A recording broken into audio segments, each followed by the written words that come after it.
Hi, guys, and welcome back to the Backstage Bikini podcast with your host, Grace and Jade. So, for this episode, we are so excited to have one of my favorite, I'd say my ultimate favorite amateur at the moment, who's currently on prep and inspiring us all, Marnie Saraf. And she's also the founder and CEO of Rocket Posing, which I'm sure we'll touch on in this podcast as well. But Marnie, thank you so much for coming on. How are you keeping? Woo! Yes, thanks so much for the intro.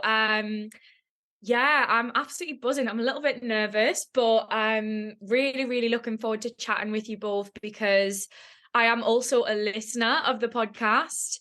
And I just think what you guys are doing is amazing. Like, you can just tell how passionate you both are, just like myself, about bikini division, just about the sport. And yeah, it's amazing to be able to give back to everyone. So thanks for having me. I Oh, think you're everybody, welcome. I think everybody in the UKC knows who you are. You've been quite present for a long time. But do you want to, if people don't know who you are, do you want to explain how you got into the industry, why bikini? I know you touched on it in your Instagram yesterday. You were like, I think you said something was like, you didn't find bikini found you, or something like that. And you go way back when. You were like one of the first competitors I remember following. So you've been on the scene for quite a while. But you want to give everybody kind of just a background information about you, how you got into it, and your journey to date. Yeah, wow. Okay, so where do we even start? Yes, I've been competing for, oh my God, I don't even want to say it, nearly a decade. What the hell? I've pretty much, yeah, I know it's mad. Like, and you know what? That time has flown by. So if we go back to, I guess when I did my first ever show, so my first show was back in 2015.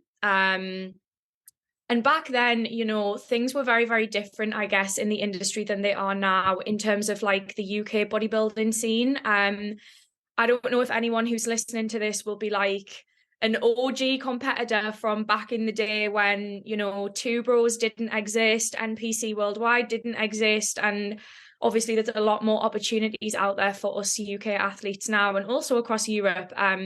But yeah, I did my first ever show back in 2015 and I kind of just like fell into the sport of competing. I, you know, I guess back then, the whole social media, Instagram, bodybuilding community, it wasn't really a thing back then. There was not, I don't even think the title of influencer was even in existence back then.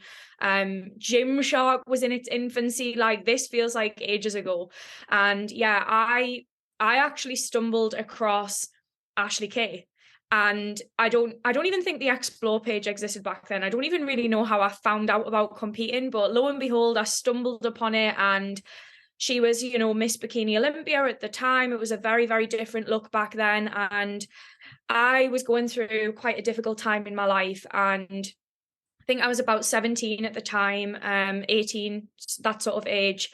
And yeah, I'd pulled out of being at university and I was just a bit all over the place. I was going through a really hard time. I was grieving. There was a lot of stuff going on in my life. And I turned to the gym as kind of like my sanctuary. And I just fell in love with training and I had a personal trainer. It was kind of like, I threw all my eggs in the fitness basket, so to speak, because I was just getting so much release from being in the gym. And yeah, stumbled across Ashley Kay and I was like, wow, what is this? Like, she looks amazing. And I was like, I want to see if I can do that. Like, I had absolutely no idea about IFBB Pro League, NPC.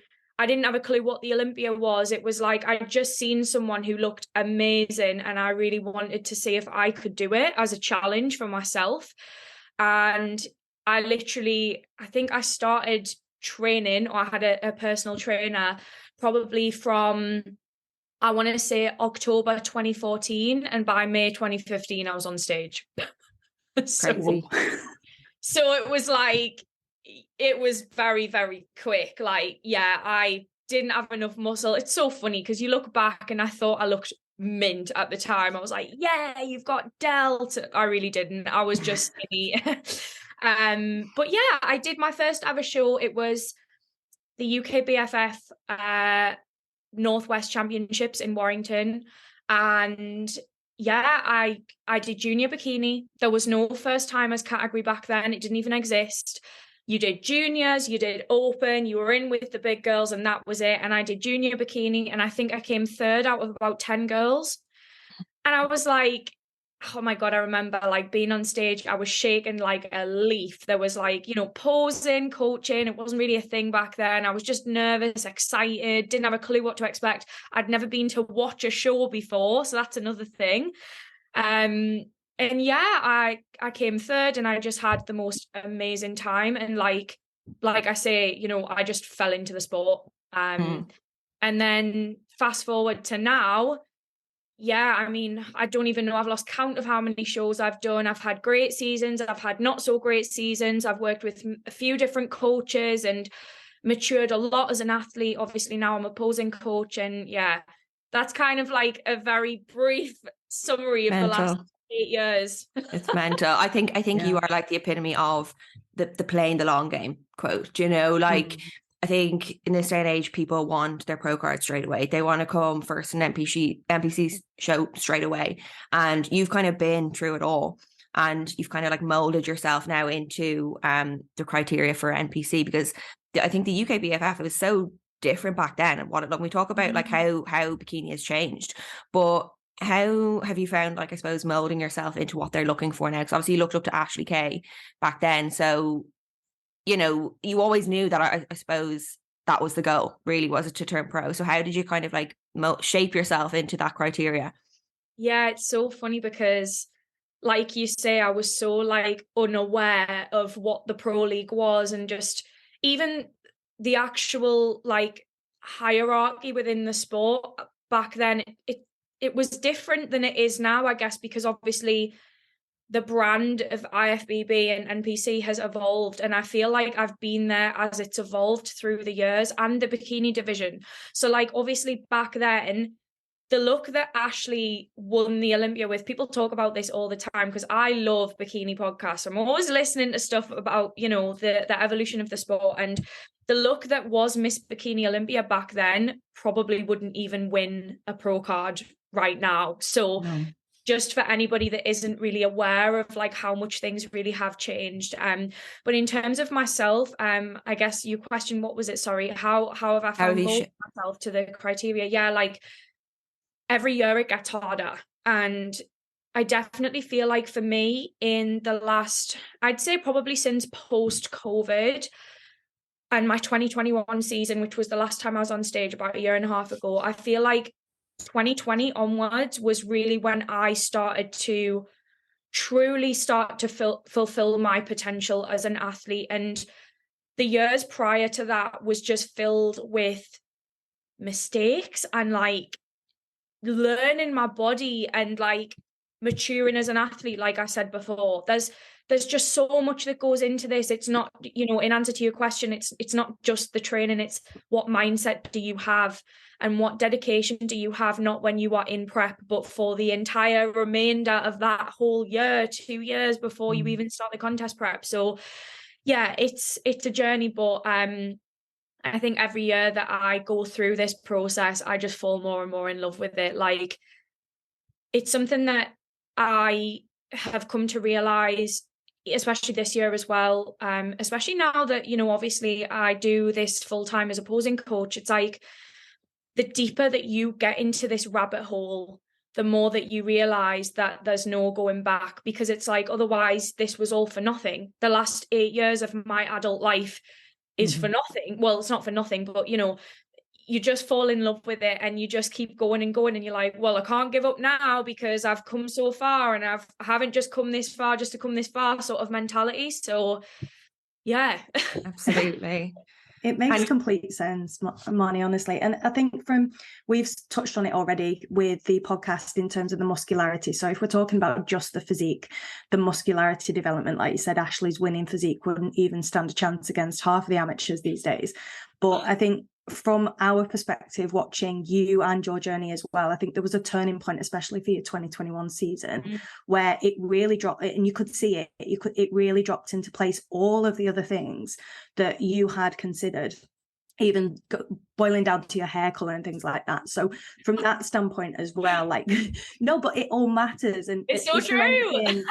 Is there anything that you sort of took away from that season in terms of the decisions you made and understanding, like you say, bikini and the category and the wider context? Like, what would you say were the take-home points there in terms of changing your look entirely and trying to fit the criteria more? So great question. Prior to 2021, just for anyone that doesn't know, so I did a season back in 2019, and it wasn't my first year within the NPC. My first ever NPC show was actually 2018, and I did Amateur Olympia in Las Vegas. Woo! Like, what the hell? What an absolute...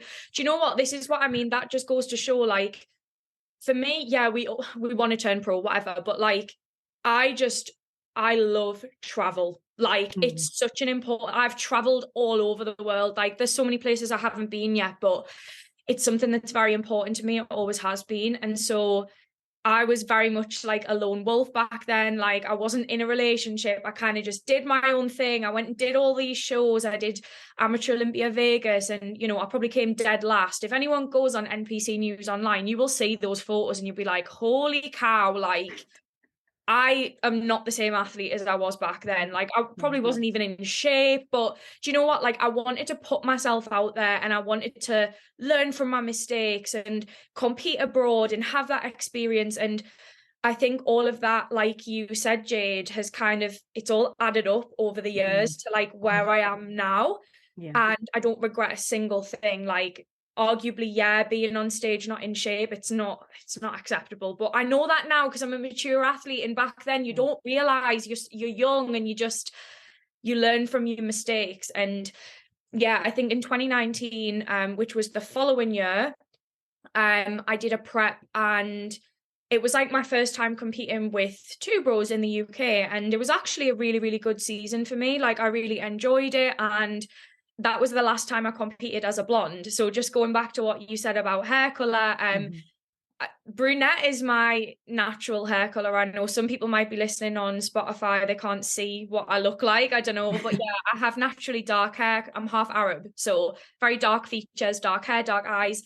And I was a blonde for like 8 years, I think, and the blonde days were fun. I know you're kind of like blonde, Jade, right? You've got like a dark blonde hair. So the blonde days were great. But yeah, I'm glad I went brunette. I just think it's a very natural look for me. And I know from experience that the judges like that. They're like the natural look. They're like, you know, as long as it doesn't look too garish, it's part of the overall package. So yeah, 2019, I competed as a blonde. I did pretty well, to be fair. I did like the Two Bros British finals. I did a regional show. Wasn't quite at the point of winning my open class yet, but I still was placing within the top 3. And, you know, again, it's one of those things, I just didn't quite have that muscle maturity. I wasn't able to get that condition that's needed to win a pro qualifier. And I think a lot of the time people think that that's just down to not dieting hard enough, but that was not the case for me. That prep was... That was the last time I've ever done a prep where it was the whole 2 hours of cardio situation. And I think if anybody's been through like a bro prep like that, you feel like Superwoman. You feel like, if I can get through this, I can get through anything. You're just in a hamster wheel. And by the way, I would not recommend doing that. Like, there's so many better ways to do a prep, but I've been there, I've done that. And again, a lot of lessons were learned through 2019. And then after that, I mean, I was like, right, this is it. I want a full off season. And I started working with a coach who was very, very big on, you know, advocating that improvement phase. And I definitely think that like the importance of that has become a lot more apparent and prevalent in bikini division now, because don't get me wrong, there's a lot of pros, and rightly so, they compete year to year, but it's because they're at that level. They don't need to take an off season. They've already capped that sort of muscularity. But for the vast majority of us amateurs who are trying to get to that level, sometimes it's needed, not just from a physical perspective, but from like, you know, a mental perspective. I know you guys have spoke about that before, Grace. You know, you've said that about mindset and stuff. So I took the year off. Obviously, we then had COVID. Great, gyms were shut. So kind of like a blessing in disguise, but arguably that improvement season, it was as good as it could have been given the scenario. Like, there's only so much you can do when the gyms aren't open and you've got that stress of like not knowing what's going to happen. And I knew I was going to get back on stage in 2021. That was my goal. And obviously we did that. And in COVID was when I went brunette, because the roots were just, anyone that's not a natural blonde will know what I'm talking about. The roots were like down here. I was just like, right, that's it. I'm tapping out. So I chose to go brunette, and then I just never looked back from there. And I guess getting on stage in 2021 for the first time as a brunette, that's a big, it wasn't like I gradually went darker. It was like blonde, brown. And it was like, okay, this is a risk. Like, they're either going to not recognize me. Like, obviously, you know, the judges see thousands of competitors, but some of the judges had seen me before compete. And I was like, oh, I don't know how it's going to go down. Are they going to like it? And, you know, all of that. First show back in 2021 was just nuts. Like, my first ever NPC overall win. And it was such a big show as well. I mean, it was the last big regional, so to speak, before the Arnold UK, which obviously that show isn't going ahead anymore, but it was huge. I think, I don't know how many hundreds of bikini girls were in that show, but I think there was over 100. It must have been huge, because I think it was like the first one, like big one after COVID, wasn't it? Like, you're right, because I think the gyms reopened in the UK, I think in the March, and I dropped into prep like right there and then, pretty much. I was like, all right, prep started, like gyms are back open, let's go, sort of thing. So yeah, that show was in the September 2021. And I also tried a new bikini color as well. I've never ever worn like a warm tone. I've always been in like blue, purple, that sort of thing. And so I was like, do you know what? I'm just going to change it up and see what happens, because when you're an amateur, that's when you can kind of afford to experiment a little bit more, and there isn't a lot hinging on it, so to speak. So I went for like the burgundy suit, and yeah, it was I just want to say, like, I did not go into that show even expecting to win my class. I was like, I need to see where I stand, because bearing in mind as well, remember guys, like I had never won my open class yet at a regional or a pro qualifier. It was like, that was still an unticked goal for me. So to even achieve that would have been a big deal. And it was all about kind of seeing where I stood after the time off and the new package and all of that. And yeah, I got on stage for my open class. I was no longer a junior. So in terms of what categories I could have done, I mean, I'm in open class A, for anyone, again, who doesn't know. I'm the shortest girl on stage in the overall. So I didn't do the novice category or anything like that. Obviously, novices if you've never won an overall, but I kind of just went straight in for the open, because, you know, I was like, right, I'm with the big girls now. And yeah, they put me straight in the middle. And yeah, and then before I knew it, it was like, oh, you're going on for the overall. And I remember I was sat backstage and I was looking at all the girls and I was like, oh, well, she's shredded and she's got striated glutes. I was like, right, I'm going to look like the fattest one on stage here. Like, let's just see where we fit, sort of thing.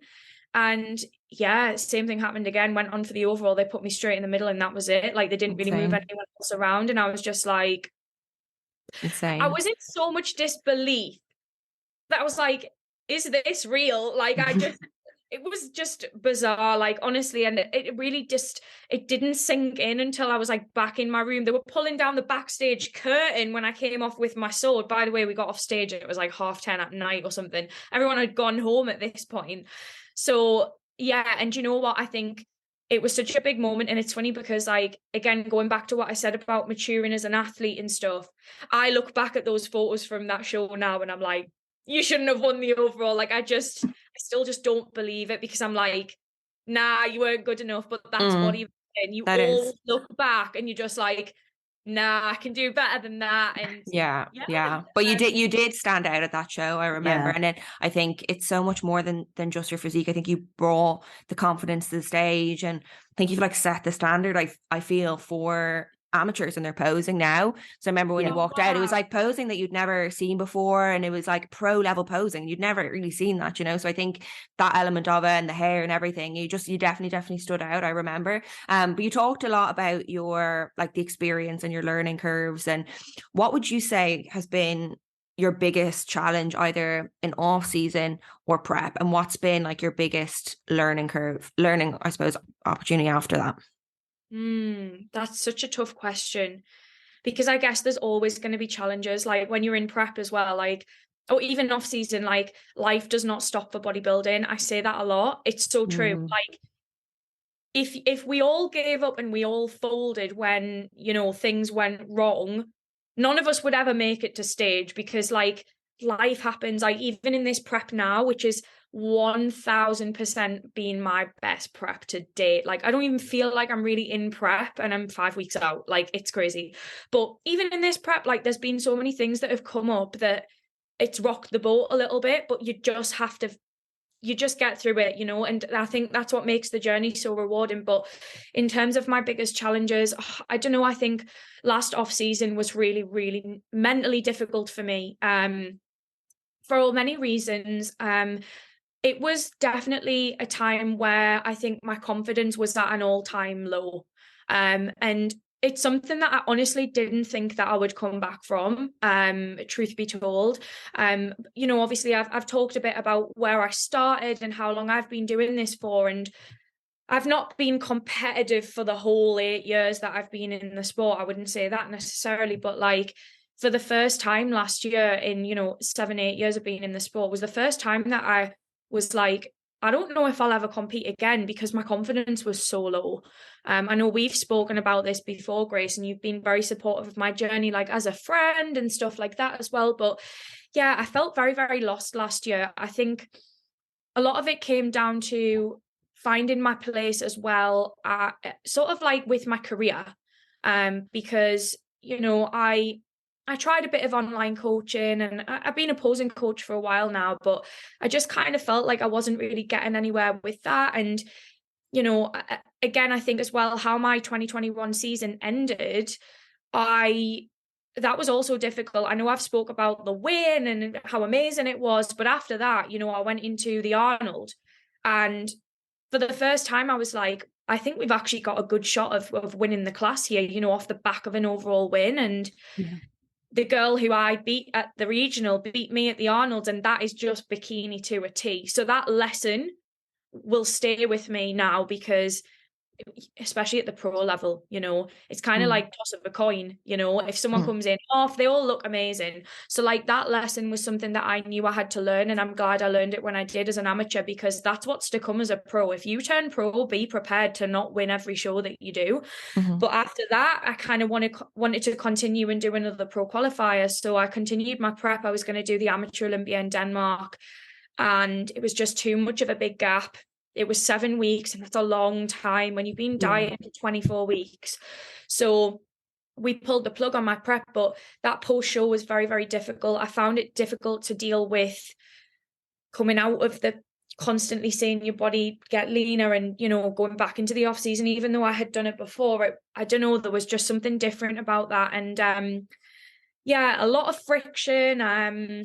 Yeah, it's difficult to explain, I guess. Like I say, there was a lot of stuff going on, but I think biggest thing would be mindset, you know, but it's also the thing that I think I've managed to overcome as well. Yeah, so as much as it's been a challenge, I think it's a challenge that you need determination, you need resilience, you need thick skin to be able to do anything good in the sport, anything special, you know, whether that's with your career, you know, outside of the actual stage. So like the business side of things. And I know you do coaching and stuff, so you'll understand.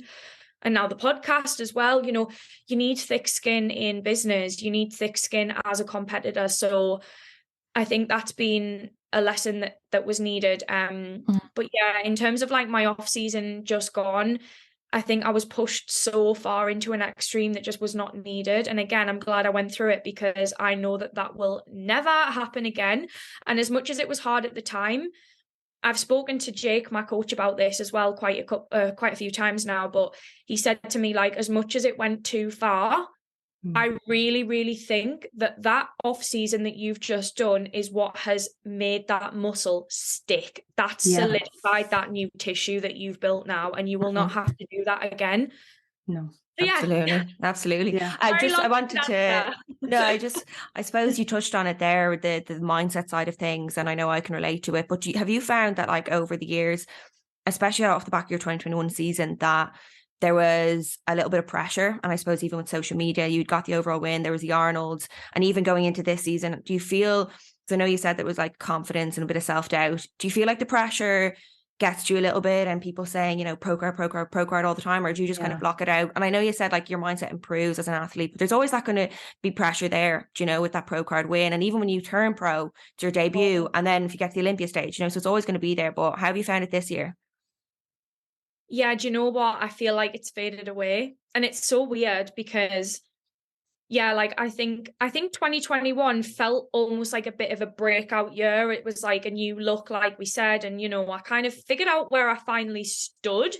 I knew I was capable of an overall win. And again, looking back at the photos now, I'm like, if I can do that when I look like that, I can't wait to see what happens this year. But in saying that, I don't feel the pressure because, like I said, last year was very, very difficult for me, to the point where I was like, will I ever compete again? And that was a big fat question mark.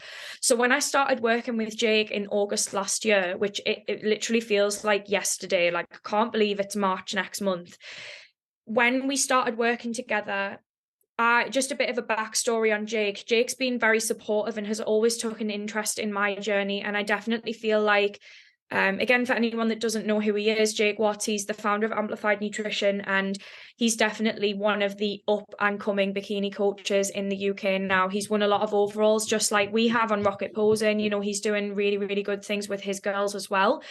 And he's always taken an interest in my journey. And I think for me, one of the things that made me doubt myself last year was the coach I was working with previously. I actually did propose, like, look, you know, I'm kind of burnt out with this off season now. I'm really struggling. I'm not confident in how I look. I just feel like I need a switch. And I will never say to anyone that, you know, if you're in a bad headspace, that prep is the answer. But I do think that as a competitive athlete, sometimes you just need that.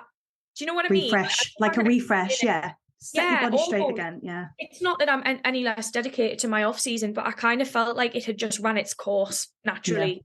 Yeah. And yeah, I think I actually said, like, you know, I'd really like to sort of compete at the start of next year. And I was told if I did that I wouldn't win.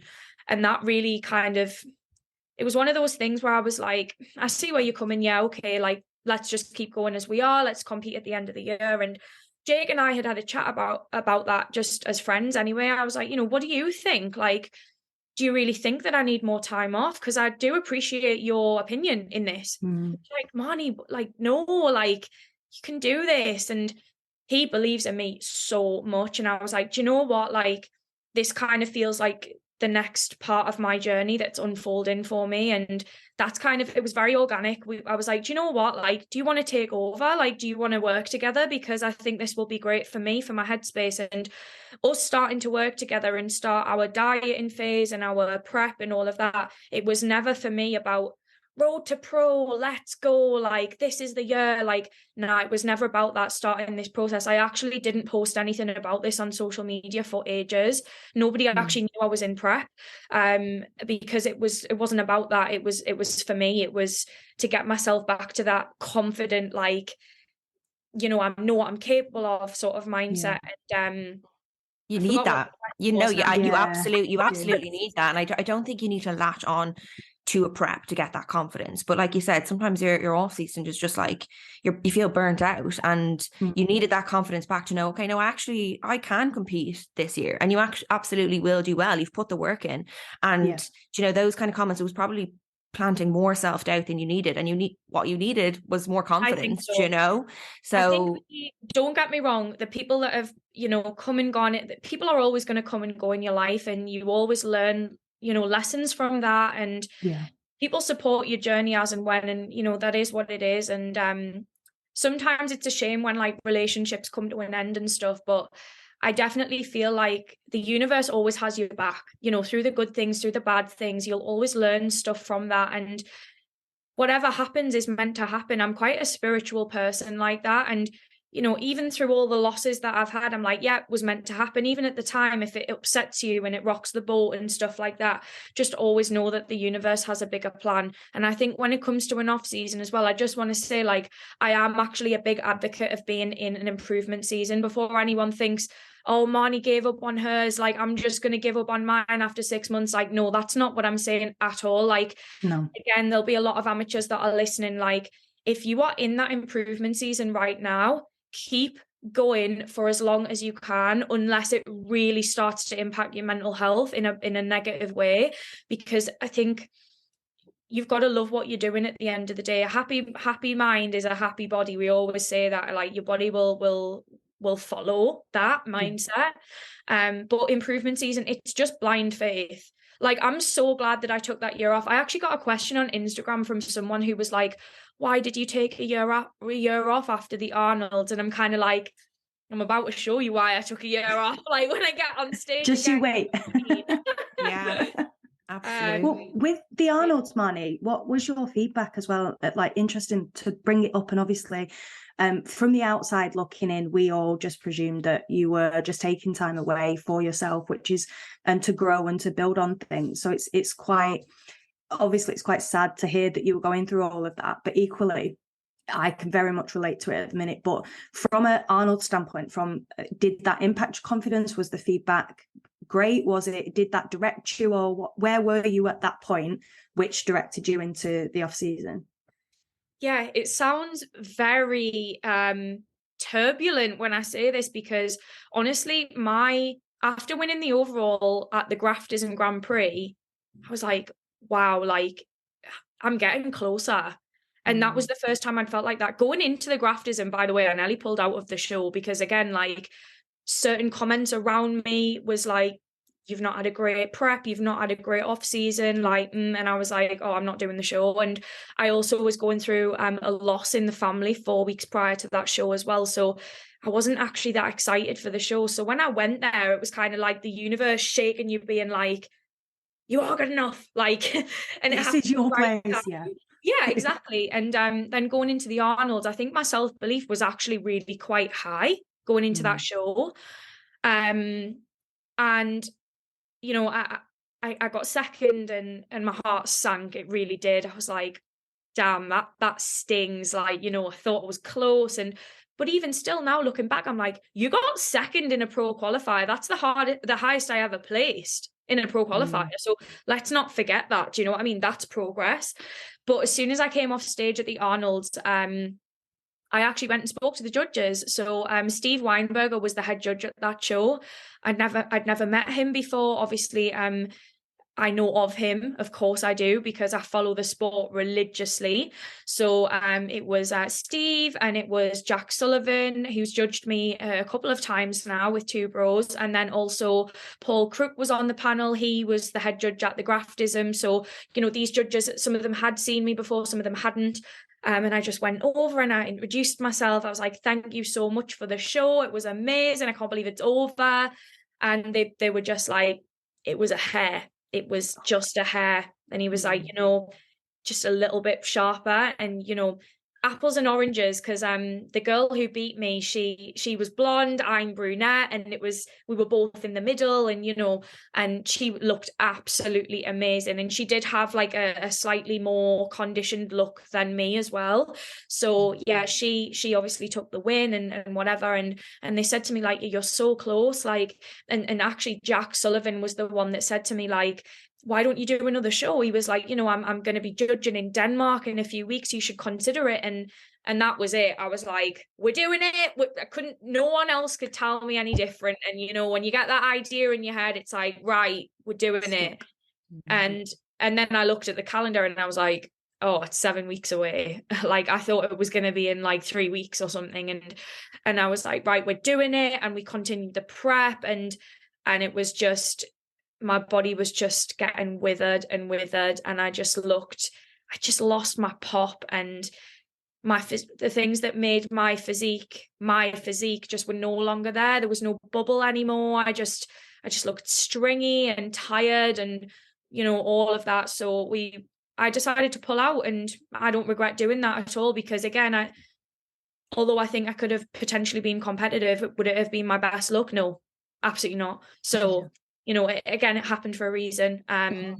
So yeah, do you think coming off the back of that show, because I remember you were on prep and then you just kind of like pulled out, do you think that kind of like, I suppose, quick decision, I suppose, was like impacted your kind of confidence going into that off season? Because I know that like with my shows last year, how I felt coming off the back of them has massively impacted how I feel this off season, because I didn't feel fully satisfied. So do you feel like that impacted your self-doubt a little bit in confidence last year?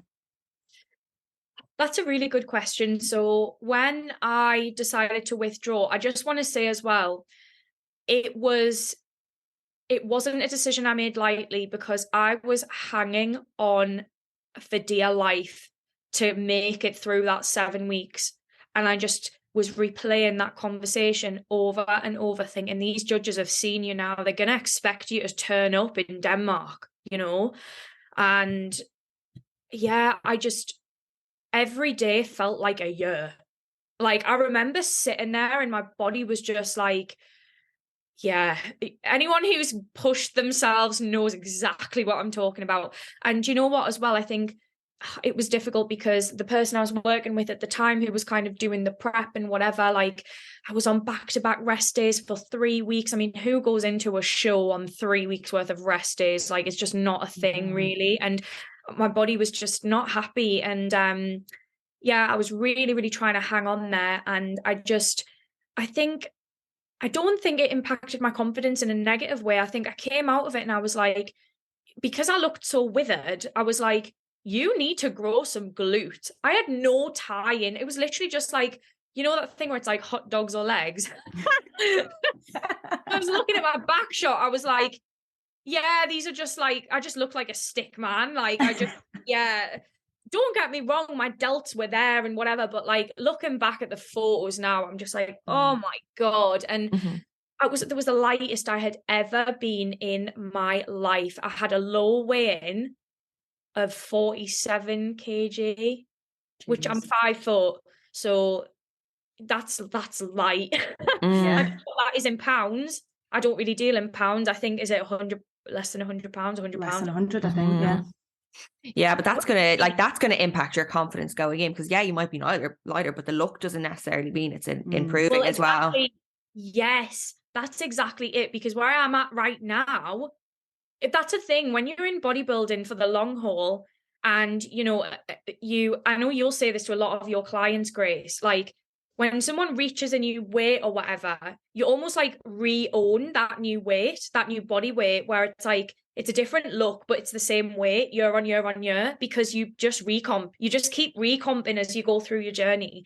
So how I look now at the weight I'm at now is not how I looked at 52 kilos in 2021, obviously, because you want to have more density. But yeah, I definitely think like the confidence side of things. I actually did a photo shoot in those 7 weeks when I was waiting for the Denmark show, and I absolutely loved it. I would definitely recommend, you know, if you're between shows or whatever, like just do something like that where it makes you feel nice. You get to do your makeup, because obviously when you're in the depths of prep, you just kind of, well, I'm lucky if I brush my hair. So it was nice to be able to do that. But I definitely think, yeah, that built my confidence a little bit. But I think more than anything, I was like, I am ready to grow. I'm ready to like put some tissue on and just see what happens. But again, like the way that my post-show experience went, it wasn't good. And that's when my confidence started to go, because I could feel myself getting bigger and bigger and bigger. And I was just like, I don't feel good. And then suddenly we hit this point where months down the line, I was like, what's happened? What happened? Yeah. Like, what has happened? Like, and do you know what as well? I just want to say that was not because of binge eating. I don't have any issues like that. That was me following a plan to a T, and just not being with the right coach, not having that communication, because I kind of felt like, yeah, just things just weren't good, basically. I couldn't relate more to that at all. And I've had exactly the same experience this time. And you're right, Melanie, like the impact that has on your self-esteem, even your drive as well. Like I don't know how you felt, but I didn't feel like an athlete at the time. So how did that, like, obviously we've spoke quite widely about that situation. Are there any other things that you would have done differently during that time? Or do you feel like it has all sort of accumulated and amounted to where you are right now? Do you feel like there was a purpose looking back at it? Yeah. I always think whenever you're going through something like that, again, it's the hard things in life, you always look back at them and you end up, when you get through it, you're like, I'm so proud of myself for getting through it. And, you know, it's so difficult because I don't wish I'd never gone through it, but then equally I do, because I just want to go back and give myself a hug, because it's one of those situations, like you said, Jade, where like, unless you go through it, you don't quite understand what I even had comments from people in the gym about my face. And, you know, I remember going in the gym once and someone said to me like, oh, you can tell you've put some weight on, like you've got chubby cheeks again. And saying something like that to someone who has just come out of a prep, arguably is like, it's a very like blasé passing comment. But I literally sat in my car in the gym car park and burst into tears, because I was like, that person just had no idea that the impact of what that sentence had on me at the time. Yeah. And I almost felt like I didn't want to be in the gym, because I was like, everyone's looking at me. I've been lean for God knows how many months, and that is the new normal, as what people think I look like all year round. And so the second that they see you put a bit of weight on, it's like everyone's happened. You know? Yeah, I even got the comment yesterday in the hairdressers. Yeah, saw that, Grace. I was like, because obviously my hairdresser was like doing my hair all throughout prep and a couple of weeks post show, and they were all of the hairdressers, because they follow me on Instagram, they were looking at me, they're like, oh, your face so chubby and all this, and I was like, thanks. And it's like, when you're, I don't think it is at like, all. when you're like going through those issues and you're getting those comments, it's like, oh God, it can really mentally affect you. And like you said, you're like, how did I end up in this position? I've just been following a plan, do you know, the kind of way. And it could be really, really hard. And I'm sure a lot of listeners have gone through the same thing. Maybe they're in work and they have people commenting on them, do you know, and it is really difficult. When you said that, I was like, oh, it's the word chubby. It's like, oh God. Just say it. Just say I'm looking word of all things. Like, choose another. Like, I had that comment and it was like a jokey comment, and in the moment I was like, oh yeah, and then I was like, later on I just couldn't stop thinking about it. And even, it's a hard one, but like, even the comment of like, you look healthy, you look healthier, like, I'm like, yeah, but what you're really saying is, you can see I've put weight on. Like, I would dissect those comments, even if someone didn't mean bad by it. I think that, like you said, Marnie, though, like you got to the leanest you ever have, because I followed your journey for quite some time, and that 2021 season was definitely the leanest I've seen you. And even this year, I feel like you're way leaner now than you ever have been at 5 weeks out. So of course, you're going to feel, with getting leaner and making those improvements, that kind of post show period is even harder, you know, because you're just coming from such a lower point, you know. So, you know, with that kind of time and getting leaner, it comes more challenges, do you know. But I suppose I want to ask you, like, what would be your biggest piece of advice to somebody kind of going through something similar and starting out, especially? And like you said, how easy it is to get in the mindset of like, I just want to quit, do you know. I had it a couple of months ago. I said to Jade, I was like, I don't know if I'm going to compete anymore. If people ask me on Instagram if I'm going to compete, now I kind of want to, but there's always that kind of voice in the back of your head when you're going through these struggles. I don't know if I can do this anymore, even though you have that passion for the sport, you know, like you're so passionate about it, but you have those struggles as well. So what would be your biggest piece of advice for somebody going through the same kind of thing? And Jade, I know we're kind of going through the same thing as well. Same, yeah.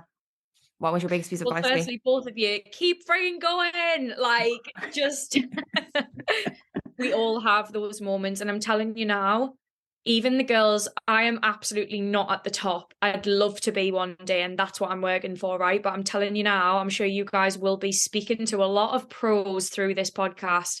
I'm sure they'll all say the same thing. They had so many moments where they could have gave up.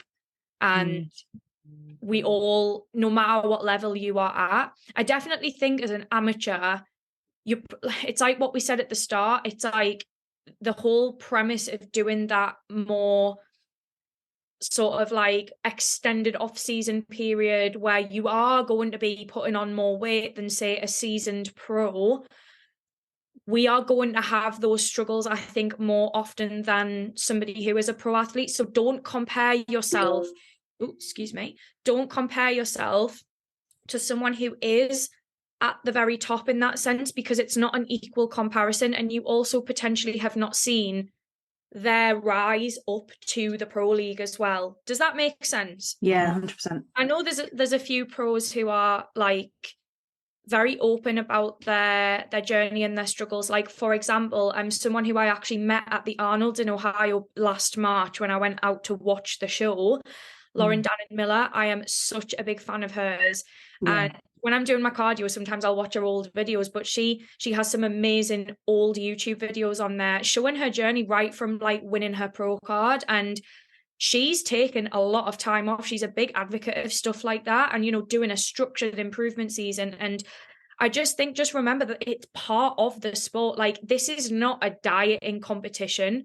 It's something that I have to say to a lot of the rocket posing girls a lot of the time. Like, you'll know, Grace, from working with me last year, a lot of the time, yes, I tell people how to twist and how to move their feet and their hips and whatever, but a lot of what I do is actually giving people a pep talk and confidence and, you know, bigging someone up when they're going into their show or they're having a crap day and they're in prep and making them feel super confident. And it comes up a lot. I'm like, you know, this, just remember, like, the aim of this, it's not a dieting competition, it's bodybuilding. In order to be able to build your body, guess what? You have to go through that process, and it's hard, but you are not alone. And this is why podcasts like this are so great, because it brings you back down to earth. And it's like, hang on a minute, okay, these people have the same struggle as me. I'm not doing this on my own. Even if you do get the comments, you know, we've all been through something that's similar. And being part of a community where you can, obviously everybody works with different coaches, but it's something that I'm really proud of with Rocket Posing is that I have the most amazing community of girls in the team, and everybody is at different stages. Like, we've got girls on their road to pro who are seasoned athletes, who've got, you know, first time competitors, never posed before.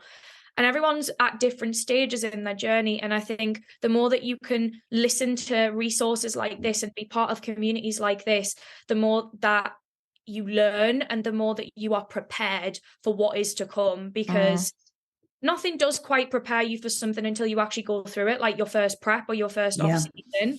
But I do think that there's a lot of value to be held in conversations like this as well. Sport is absolutely everything. Don't isolate yourself. In this sport, you simply can't isolate yourself. And I've been, you know, through my struggles, I realized I have to be in with the community. And this is why this podcast has been so beneficial for Jade and I, because we're like, no, we actually really love the sport. Do you know? But when you're getting in your own head and you're isolating yourself, you're like, oh, I never want to compete again. I'm just going to be a hermit. I'm going to delete my Instagram and just do all of these things. You're like, no, like the life. You're like, the reality is. Well, being there, done that. Like I say, I took a big hiatus and stuff from social media because I was just not in a good space, and I needed to focus on me, and I spent a lot of last year focusing on the Rocket Girls, and I almost feel like I lived through you guys, like being at the shows and, like, you know, going through someone's prep journey with them and sharing the experiences, the ups and the downs, and being there for someone. Like, that was so rewarding for me. But I just think, like, you don't get rainbows unless you get rain. And I just think when you go through difficult times like that and you come out the other side of it, there is always something bigger and better waiting for you on the other side. And you look back and you realize and you think, wow, like, what a journey. You're right. You are right in your story right now. All those moments where you think, am I cut out for this? Should I give up? Is this it? Nah, because when you do win and when you do see those improvements and you see yourself making the progress, it all becomes worth it. Like, the day I turn pro, if and when it does happen, like, you know, God willing, universe willing, I'll probably be an absolute emotional wreck, because for me, I think it's more rewarding than just doing your first show and just winning a pro card and not understanding what it means to put that amount of work in.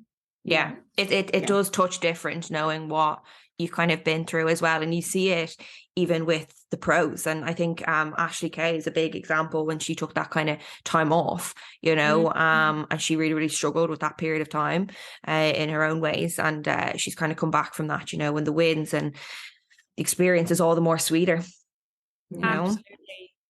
I think from like an athlete standpoint as well, like as amazing and incredible as it must feel to sort of find your belonging in a sport that soon, I think, like you said, Marnie, you've covered so many things that you have learned in the last 8, 9, 10 years of competing. From you've experienced the change in the bikini category, you've experienced changing yourself and understanding of where you fit in this sport. And I think you can't rush that. And as much as we would all love to, and the instant gratification is very much rife in bikini, you can't rush that process. You have no idea, and we spoke to Phoebe Hagen about it, you have no idea when your time is coming. But when it comes, you can look back and think, yeah, no, I wouldn't have been ready back then. Wouldn't have been ready. Do you know what? It's something that when I look back and reflect on my 2021 season, I am so glad that I did not win the Arnold and win my pro card. As much as I was like, oh, like, I remember I actually, when I look back through my WhatsApp messages with Joe leading into the graftism, I literally messaged him and I was like, whoever wins the graftism overall is going to be in with a shot at the Arnolds. And then 2 weeks later, it was me. I was like, what? And then obviously, like I say, going in there, self-belief was at an all-time high. But the best thing that happened to me, I think, was not winning my pro card there. And I tell you why, because I would have made my pro debut, which you only get once, probably would have came dead last. And like I say, now I look back at the photos and I just think, nah, you're not pro standard yet. I still don't know if right now I am good enough to win my class at a pro qualifier, because I've not done it yet. So we'll see what happens, obviously, like I say, this year. But I think a really, really good tip as well for anybody that's listening who's on this journey, don't ever view a certain show. Don't fixate on a show. Don't see that show as your end goal, do or die. You need to treat each show as a stepping stone in your journey. It's a chance to get feedback. It's a chance to experiment with your styling, with your posing, change little bits here and there. Even the pros do it when they do pro shows. Again, going back to like Lauren Dannon Miller, I know that when she did a pro debut season, she went from show to show and changed a lot of little things going into each show to improve. So I just think, like, don't treat any show as the be all end all. You need to be very, very adaptable in this sport to change, because things can change in the blink of an eye, you know. Shows can be rescheduled or something could come up and you have to change and whatever. And for myself, you know, I mentioned I was meant to do the Arnold Amateur this year. And there was a bit of a hoo-ha with that, actually, which is a shame. They cancelled the show completely. And then 2 weeks later, it was rescheduled. And in those 2 weeks, I had to wrap my head around doing the Ben Weeder and getting all this extra time in my prep. And we convinced, like, this is perfect. We've got more time. And then to think about going back to the original plan and losing the extra 4 weeks was too much for me to process mentally. So for me, like I say, I've learned the skill of adaptability. You know, I'm not fixated on certain shows. Like, yes, it would be great to do the big shows and stuff, but equally, you know, that people always say the stage is always going to be there, you know. Absolutely. And I suppose, just speaking of timelines, how have you found, you touched a little bit on Jake, how have you found kind of working with him? Because he turned the natural pro last year, didn't he? Emily, if I remember. Emily. Yeah. So he definitely is kind of up and coming. But how have you found working with him? Because you just know so much about bikinis. So it's almost like you could nearly coach yourself at this point. You know what to kind of look out for, you know. But like, how have you found working with him the last wee while? That's a really good question too. Like, obviously, in regards to posing, I do pose myself. I treat myself like a client. I send my videos and I look through them and I always, you know, make the tweaks. But on the coaching side of things, Jake's just, our relationship is so good. The dynamic. We speak multiple times a day, every single day. I've been on daily check-ins now for, oh God, I can't even tell you. Well, I started dieting in September and it's now February. So yeah, that's a long time, right? And we took it slow and steady at the start. Obviously now we've got extra time because of I would have been 2 weeks out from the Arnold amateur, which, you know, that's happened, whatever, but we've been on daily check-ins for a while now, and we've just got a very, very good communication, and I do not hold back. If there's something that I need to share with Jake, I tell him everything pretty much, you know, there's no filter there really. And another thing in regards to like my maturity as an athlete, I feel like, you know, the 2021 season, I learned a lot from my previous coach. He was great. Do not get me wrong. I learned so much about training, and Joe taught me as well how to train to failure. Joe really taught me a lot in the gym. He's just the most supportive partner in that sense because he just gets it. And I think he's got a lot of respect for bikini division now as well. When we first met each other, he was like, oh, you do bikini, but he's realized, you know what I mean? He's realized just how friggin' difficult bikini is. Like, it's so hard.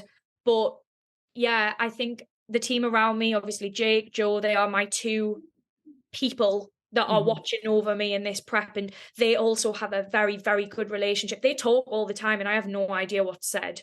They talk about me all the time, and they share, you know, if there's something that maybe Joe needs to tell him, he'll share it or whatever. But yeah, we speak all the time. And I think it's great that, you know, I'm getting that close contact because it means we can make changes straight away. We don't miss a beat. You know, if we need a refeed, we refeed, if we and all that stuff. And it's just been so good so far. His attention to detail is great. And do you know what? I see a lot of my own traits as a posing coach in Jake, because I really, really care about every single one of my posing girls. Like you, Grace, you know, when you were doing your shows last year, I wanted it so bad for you. And I was on my hands and knees taking the videos and stuff under the judges' table, and so invested in someone's journey. And I feel that from him. Yeah. So much. You have to be. And that helps your confidence, you know, like we said. It's really good that you're going into this season with that level of support, you know. I really, really do hope it pays off. Like I'm rooting for you so much. I always have been rooting for you, been following you for such a long time, but like just seeing your improvements this year is insane. And your posing is just phenomenal. I've no doubt you're going to stand out on shows this year as well. But I want to ask as well, because I've got like a list of questions I want to touch off. I was like, questions from Marnie. I was like typing everything so I could talk all day to you. Sorry, I'm rambling so much. No, God, not at all. Not at all. But I suppose getting into a little bit of the posing side of things, I've been following you for quite some time. You were doing like online coaching and then you were doing posing. So, and you said you were kind of struggling a little bit with that at the time as well. But how did you realize that you wanted to take like posing full time, and where did the passion for posing actually come from? So with the online coaching thing, I did have like a very, very small team of girls, and do you know what, it's such a shame because I won't say this about all the girls that I was working with, but a lot of people kind of like came and went, and they almost just, I felt like they just didn't really, how can I put this? They almost kind of had this perception that I didn't know what I was talking about. And I was just a bit like, hang on a minute, like, I know bikini like the back of my hand. Like, I can help you so much. And a lot of the girls, you know, throughout the years of me doing that, like when I was coaching, I was offering girls like posing and coaching at the same time. Because I'm like, you know what, you need everything. You know, it's part of bikini. It's not just the diet and the training. You've got to learn how to pose from the off. And as time went on, I just started to realize just how good these girls were getting at their posing. And it's not that I wasn't able to coach them. It was a lot of the time they would, you know, maybe gravitate towards the male coaches. I don't know if, again, it's one of those things, it's person dependent. Some people want a female coach because, you know, they want to talk to a female about a female cycle and this and that. But yeah, I mean, there's obviously a lot of male coaches out there. I mean, you know, you work with a male coach, I work with a male coach, whatever. So I do find that like a lot of the girls were learning a lot from me with the posing, and it was something that it just didn't feel like work to me at all. I get so much fulfillment, and it's a feel good thing. For me, it's like training. Like when I go in the gym and you get an endorphin rush when you do a good session and you leave and you're like, oh, that was such a good session. I feel like that when I pose, and also when I pose others and I see the look on someone's face when they hit a pose for the first time and it looks good, and they're like, wow, like I look like a bikini athlete, and I'm like, yeah, like this is how you do it. So I just feel like, yeah, I mean, I've been posing for girls for a while now. I think I started in 2020 actually in lockdown. And I started taking girls online. Obviously the gyms were shut.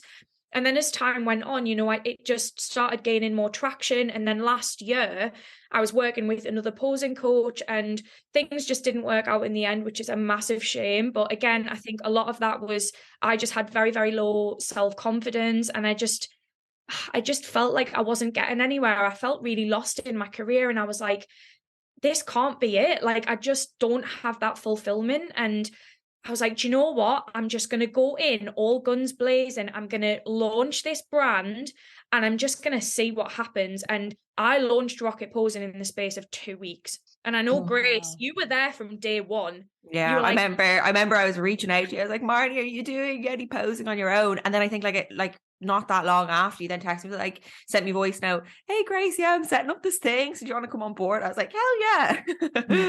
Honestly, again, it was one of those things where it was a big fat leap of faith. I was like, I have no idea what's going to happen here. Like, I've created a brand, Rocket Posing. It's not Marnie Fit Posing. It's Rocket. Like, this is a team. This is a whole community that I want to build. This is an ethos. This is standing out. And that's what I wanted Rocket to be. Obviously, again, for those of you that don't know, the word rocket is a play on words. Like, a lot of people are like, Rocket Posing, that's a cool name. I'm like, yeah, so it's like rock the stage, rocket, as in rocket, but also because, pocket rocket. So a lot of people say like me being 5 foot or whatever. So it's kind of like loosely tied to me, I suppose. But I just think, yeah, it's been absolutely insane, the amount of growth.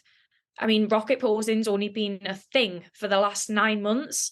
Now, I've been posing people for a lot longer than that, but obviously the actual team and what we've been able to achieve. I mean, I've helped girls. We've won 11 overalls across many federations, which it's kind of like, I can't believe it. I actually can't believe it. Like, that's a huge achievement. And to see just how happy the girls are with, the attention to detail and the level of service, because for me, that's what it's all about. It's not about me. It's about you. The posing journey is about you. It's about you fulfilling your potential and building that confidence. And a lot of girls struggle with their pose, and it doesn't come naturally to a lot of people. You have to work so hard at it, all through your improvement season and the prep. Yeah, I think it's what I love about you is the like you said, the attention to detail, how much you invest into each of your clients. And going back to the same as the coaching, like, you can't half-ass it. You can't just look at this person as a number or just like someone that's paying your bills, because your physique is standing up on stage. It's getting the trophy, and same with the posing, and that's a direct reflection on your work. So you have to give 110% with your clients. And I think, so I noticed about you is I'd never got an attention to detail as good as you did. And I think it pays off with a lot of your clients, how much you care, so that's one thing that I just absolutely loved about you. I love that. Yeah, it's hearing that sort of feedback. It makes all of those risks that I took to pay off, because let me tell you now, that was not easy going on your own, when you've been working with others and, really trying to make things happen. That definitely contributed to my low self-confidence. I will say that I felt like a bit of an outcast, if you will. I felt like I wanted to hide away, and I was like, do you know what? I need to do this for the girls. I want to be able to have full control. I want to be able to go above and beyond for my clients, because that is what gets them the best results. And, I I really do pride myself on that. And I do believe that that is why we've had the success that we have in the short space of time that we have. For me, starting Rocket, I think a lot of people, you can kind of tell, we can all kind of tell when someone's in something for the money. It's kind of like bodybuilding. You cannot be in this sport to earn money, because let me tell you now, you will not last. It costs more. You will fold. And I think it's the same with coaching. Before I came into the bodybuilding industry, I answered a question about this on my Instagram yesterday. My dream job was to be a doctor. And so I have a degree in biomedical science from University of Liverpool. And I competed and stuff throughout my degree. And that was always going to be, you know, my route. Ever since I was about 12 years old, I was going to like medical school open days and stuff like that. And obviously, to have a dream job as a doctor, you've got to really have a passion for helping people, because it's another job where you cannot be in it for the money. Like, you are worked to the bone in that sort of field. And I love the fact that deep, innate want to help people has never gone away. And that's why I do the job that I do now, because I get so much satisfaction out of that. I'm not saving lives, but I'm saving people from coming last on stage, maybe. Yeah, but that confidence is so important. Like, I remember my first show, and you said it before, Marnie, like stepping on stage that first time, I shook like a leaf, like to the point where I got off, and I just placed, which was incredible. I was literally the epitome of walking in off the street going, I can do this. But I got off stage, and the first thing I asked my coach, nothing else, I was like, oh my God, could you see me shaking? So instilling that confidence, instilling that sort of self-belief and the ability to not necessarily completely eradicate that feeling, but at least be confident in your body enough to know that you're bringing the very best version of you, no matter what point you are at, is that, to me, is like, imagine giving somebody that gift, like, and you are. It's like it makes or break. It can make it the process for you. Like, you're prepping for 16 plus weeks. You get up on stage, you feel terrible on stage, lost on stage, you're shaking, you come off and you're like, oh my God, I had 15 seconds and you fucked it. You know, that kind of way. And you're like, you know, I think it's instilling that confidence in where they can get off stage and be like, okay, I didn't place, maybe I came last, but I felt so fucking good up there. And that is ultimately the most important thing, that you enjoyed your time up on that stage. Everything else is a bonus, really. Yeah, the last thing you want is to not enjoy it because you don't know what you're doing, sort of thing. And you've got to remember, like, you're getting up there to present your physique to a panel of judges. That's the whole point of the competition. You can do bodybuilding as a hobby without the competition side, but the whole point of the competition is to present, right? Like, at that point, the training and the diet and stuff, it doesn't matter. Like, you've done it. It is what it is. It's the one thing that you can change on show day that will improve your placing is your posing and your confidence. I see so many people running around backstage like, I need to send photos to my coach, like, after every meal and this and that. And I'm like, it takes 24 to 48 hours to assimilate carbohydrates in your frigging muscle. That is not important right now. What's important right now is, can you pose? Like, because if you can't, you forget about anything else. Do you know what I mean? I just think, like you were saying, Jade, about the confidence and stuff getting on that stage, that's something that, again, I try and prepare all of the Rocket girls for every single possible scenario that could happen to them on stage. So by that, I don't just mean, okay, this is how you hit a front and a back pose or whatever, like, you know, you do the eye walk. It's, okay, what do we do if we are on the sidelines of the stage and you are not called for that first call out? What do we do? Do we pout? Do we throw a paddy? Like, do we let it all drop? No. Do you know what I mean? It's, how do we switch places with competitors? What do we do when we walk to the back? What does it mean if you are in the middle of the call out? You know, all these little things. How should we practice prior to getting on stage? Do we get on, cold? No, absolutely not. Do we get on stage after a couple of rounds? Yes, but we don't wear ourselves out because we need to perform. So for me, it's a whole thing. There's so much to learn. There's so much to take in, and, you know, from show to show as well. Obviously, it's important to get the feedback and go from there. I absolutely love that you're at the shows and you're supporting. I remember heard you in the crowd, and I think for a lot of, like, competitors who've been following you for a while and you're rocket posing girls, like we look up to you a lot as like a figure in the industry. Okay, you might not be a pro yet, but you are a pro in our eyes, you know, and you've inspired us for so long. But I suppose, I think I've asked you this before in a question, but who would be like a big figure to you in the industry, a big inspiration, either as an athlete or as a poser? Because you're a massive inspiration for mine. Like a lot of other amateurs, I think it's amazing we can kind of look up to you. But who would be yours? Oh gosh, it's so difficult because I just do you know, I love Maureen, I'm sorry, but I think just with seeing her win the Olympia, I'm like, yeah, she did it for the short girls. Like, do you know what? I do think obviously you guys are a little bit, how tall are you, Jade? What class are you in? I'm 5'5", so I'm usually an E. Okay, so both of you obviously way taller than me.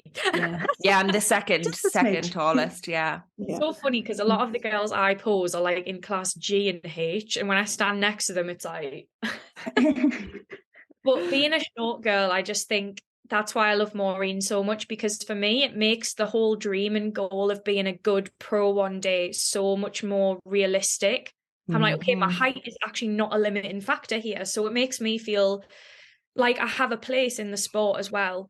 So I love Maureen, of course, Miss Bikini Olympia. I absolutely love Angelica. I know she's not competing anymore, but I've followed her for a very long time. I mean, I know I mentioned Ashley Kay as well. Like, she's the first real competitor that there's a lot of pros that have come and gone in the sport over the years that I've been following the IFBB as well. So some of the competitors, you know, I know a lot of the OG bikini athletes have now kind of come back to stage. So like India Paulino, Janet, like been following Janet. If you scroll down on Janet's Instagram from like 2013, it probably says Marnie Fit likes this, like such a fangirl. Like I've been following those guys for ages, but yeah, I really love Lauren Dannon Miller as well. Like I say, I had a very, very nice conversation with Lauren at the Arnold's, and I went up to her and she was like, have you just competed? I was like, no, I'm like peak off season. What do you mean? She was like, if I can do this, you can 100% do this. And she's just so down to earth, and I love how real she is as well. And just all the pros, man, they're just all amazing. Like even the UK pros, I know you mentioned Phoebe, obviously, like she's achieved so much, and at the Olympia as well, like that's insane, you know. Like for any of us to be able to achieve that is just nuts. So I look up to all of them, man, like I really do. And you know, I can only hope that one day you will reach that level. It's like you keep working, you just got to keep working. And I think as well, in regards to posing, there's one athlete, and I think Adam from Team Elite Physique mentioned this on his latest podcast. Her name is Malu Duarte. I don't know if you guys have seen her. I think so. Was she at the Arnold's last year? Did she turn pro, or was that someone else? She did her first pro season last year, I believe. Yeah, I think so. But wow, her posing. Oh my God, yes. I must look her up. Please do. Like, she's amazing. I think she's definitely going to be like, you know, in the top, I don't know, top 10 or whatever. She's definitely got what it takes. She's got that wow factor. Like we always talk about that in bikini. It's you've either got it or you don't.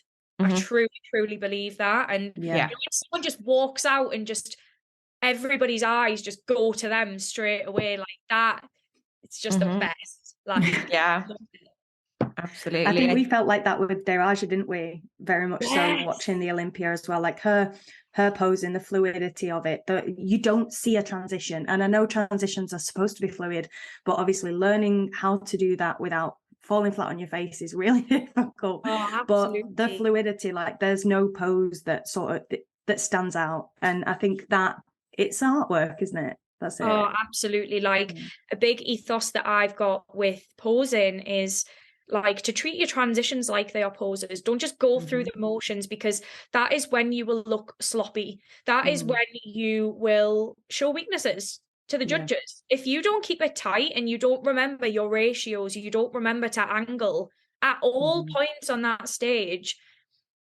you're there'll be someone yourself. standing next to you. Yeah, 100%. There'll be someone standing next to you that hits everything on point.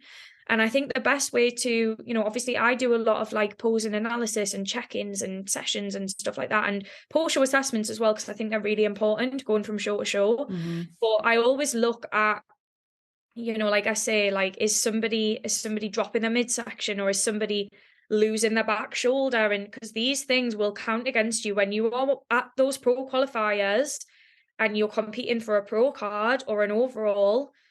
Those are the little, like Grace said, the little details that really matter. Like, I mean, when I was breaking down your posing last year, you might send me a check-in and think, yes, I'm super happy with this, and then I come back to you with like 10 things, and she's like, how? Mm-hmm, mm-hmm.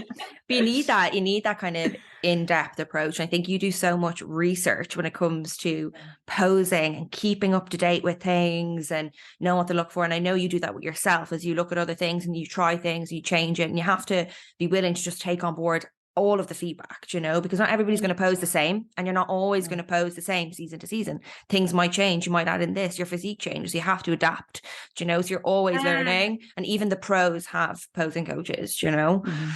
Yeah, one thing that I'll use myself as an example, and I sometimes bring this up on a posing session because I think it's an important topic to touch on. Like, posing season to season will change. Like, there's actually a video pinned on my Instagram of my Arnold's routine. It's like a close-up, one of those HD videos or whatever.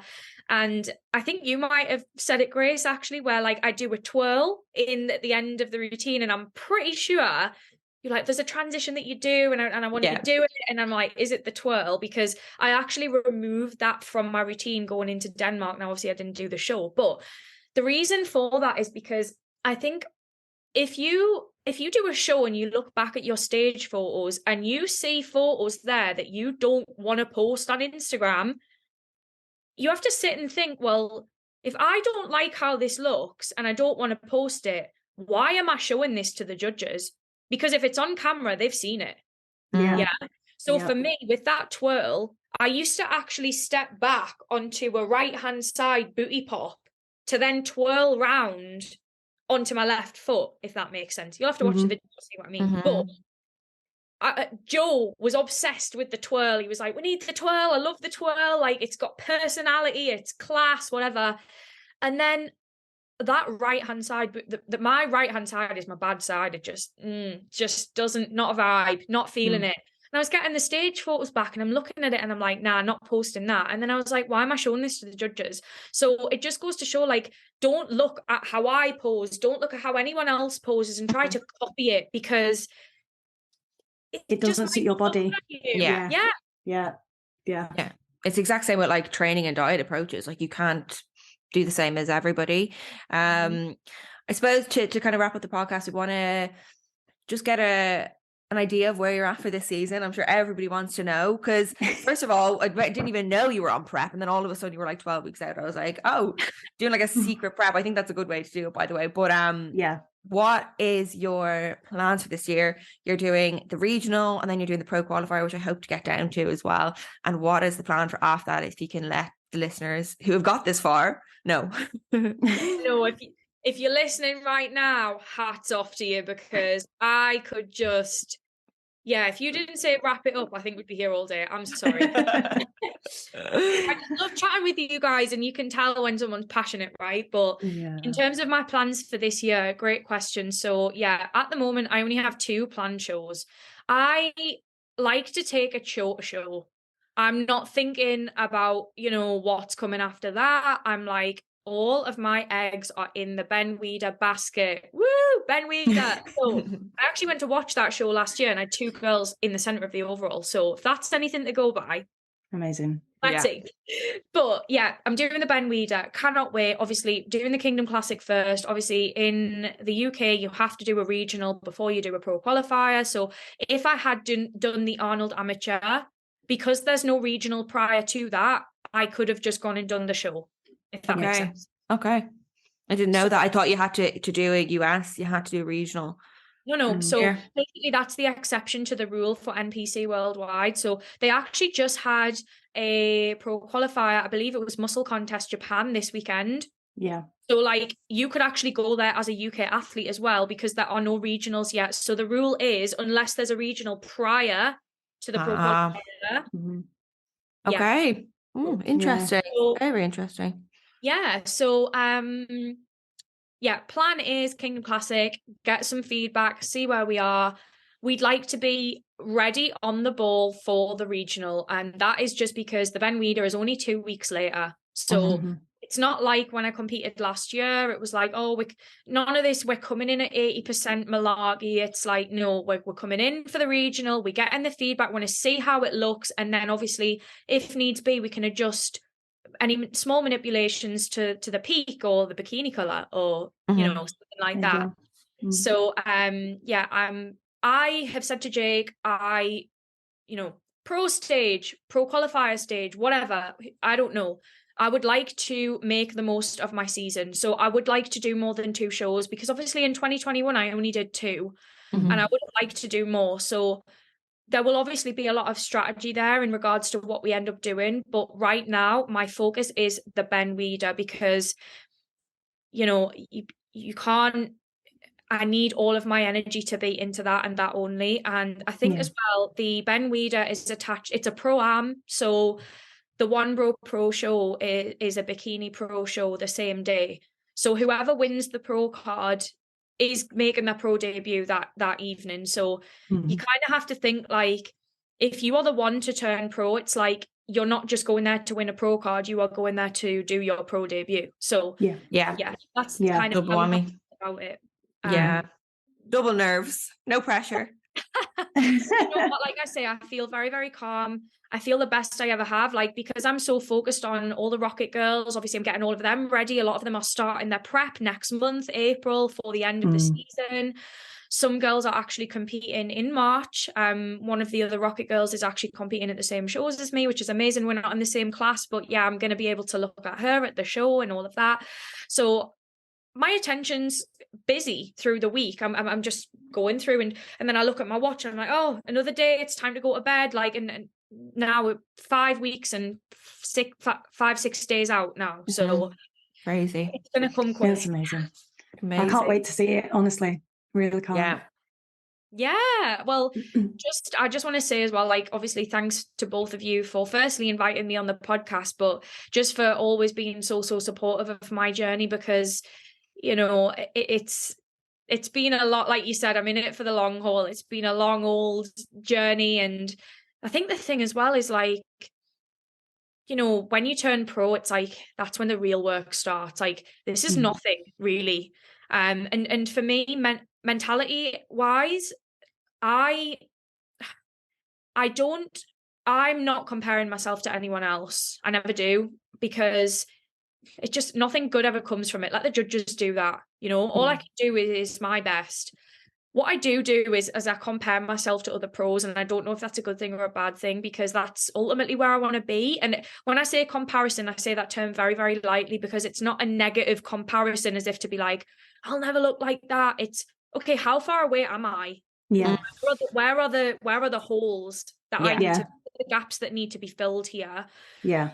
So it's perspective, isn't it? At the end of the day, it's perspective. Because if that's your end goal, and it is your end goal, or well, the start of a new journey altogether, but you have to emulate the skill set. You have to emulate the attitude and the way that you conduct yourself. So much more goes into being a professional athlete, and if you can emulate the things that make an athlete as a whole in your body and in your life, and that's ultimately what you're trying to endeavor to do, isn't it? So once it doesn't like cripple you, because they say pressure is a privilege at the end of the day, but sometimes I think like almost too much pressure can get to you. But I think you've got that right. You've got that right balance, definitely. At this point, it's not just a status, like a pro card. Like, a lot of people, they don't understand what it means, and it's like, if you turn pro, it's like, okay, what are you actually going to do with that? Because now competing is your occupation. You are doing this as a job, and then if you have sponsorship obligations as well, like,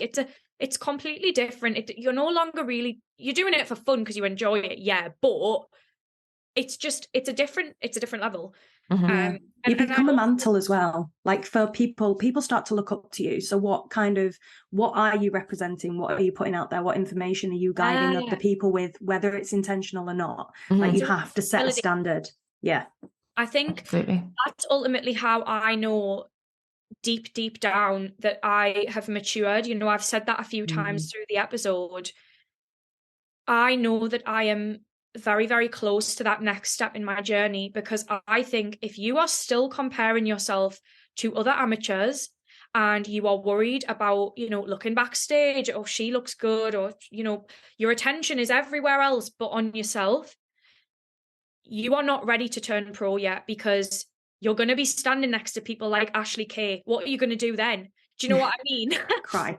So, do you know what I mean? So it's like, Yeah. I feel like that's how I know that I have matured as an athlete, and I'm ready for the next step, you know, wherever that may be, whether that is just a class win at a pro qualifier, and, you know, maybe it takes me another 2 years. If it does, it doesn't matter, because I'm going to work regardless. Even if I was to turn pro, you're still going to do what you need to do. So, yeah.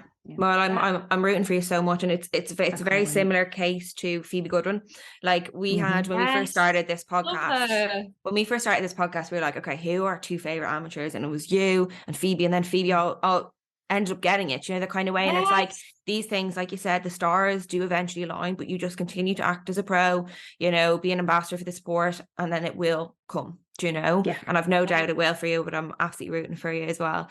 But yeah, we'll wrap it up here. We'll wrap it up here, because it's been a long one. But thank you guys so much for listening. Marnie, do you want to tell everybody where they can find you? Obviously, big plug for the website. I know, shameless plug coming. Sorry, everyone. So Instagram at Marnie Fit, at Rocket Posing. Very simple. We have a big website for rocket posing. So for all of your posing and presentation needs, there's a ton of free resources, content, videos, all that good stuff on the website. It's just www.rocketposing.com. And I've actually just started being a little bit more active on YouTube. So another shameless plug. I just uploaded my 5 weeks out vlog last night. So if anyone fancies watching that and they're doing cardio, please feel free to go hit the subscribe. I'm going to try and document as much as I can. And I've actually got my Arnold show day vlog on there already, and I think it's nearly at 4K views, which is so cool. So if anyone kind of wants to see what happened there, then please go watch and leave a comment or something, just so I know you've come from the podcast, and I'll obviously drop you a message back. So yeah, thanks everyone for listening. Thank you, Marnie. Well, good luck this season, Marnie. Thank you. Speak soon.